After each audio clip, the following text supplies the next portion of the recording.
Hi there, my name's Eric Pillar and I teach writing at Nicholls State University. In this video, I'm going to answer this question. What is the peer review process?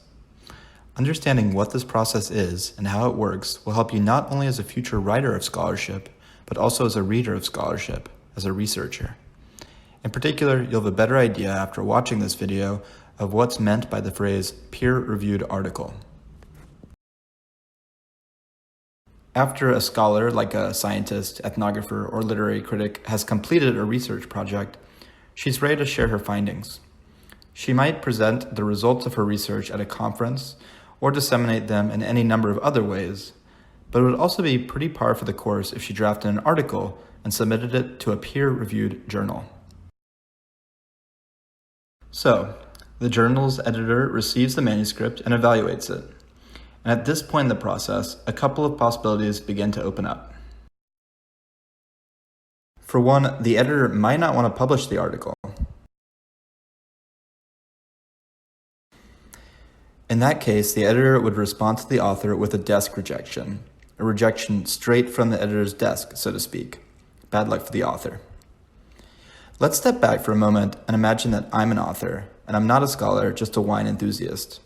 And I've written an article, again, not a scholarly article, just a regular old article intended for a general readership about great wine pairings with, vegetarian dishes. To start, I would find a magazine that might be interested in my article, Wine Monthly maybe. I'd send my manuscript to that editor, the editor of that journal, and he or she would read it and say either, yes, we'd love to publish your article, or no, sorry, we're not interested. In real life, it can sometimes be a little more complicated than this. An editor might solicit or commission a particular article, and in any case, there would probably be rounds of editing, but the essential idea is that in non-scholarly publishing is typically the editor or editorial board that reviews and then accepts or rejects a submission. With peer review, you can still get a desk rejection, a rejection straight from the editor, but the acceptance side of things looks somewhat different. If the editor finds the author's draft worthy of consideration,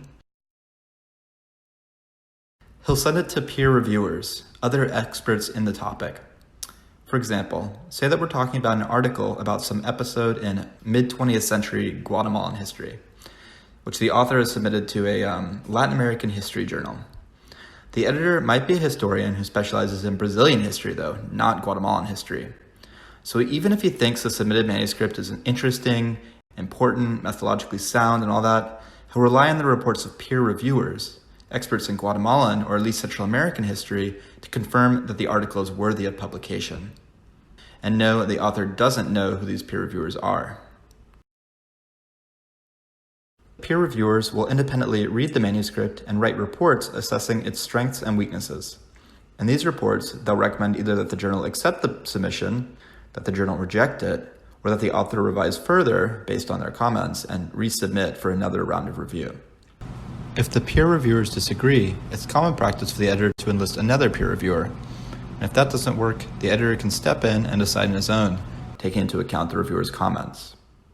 Whatever happens, the author receives copies of the peer reviewer's reports. So again, 3 possibilities: rejection,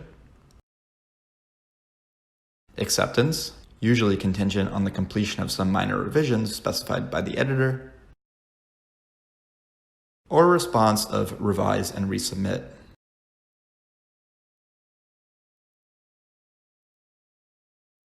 In that last case, the editor invites the author to look over the peer reviewer's comments, revise the manuscript, and submit it to the journal again once that's done.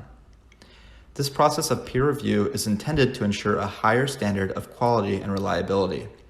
It's a central part of what makes scholarly articles scholarly. However, the time from the completion of the manuscript to its publication can be lengthy, especially compared to a blog post, opinion article, or other non-scholarly type of publication. Anyway, thanks for viewing and good luck.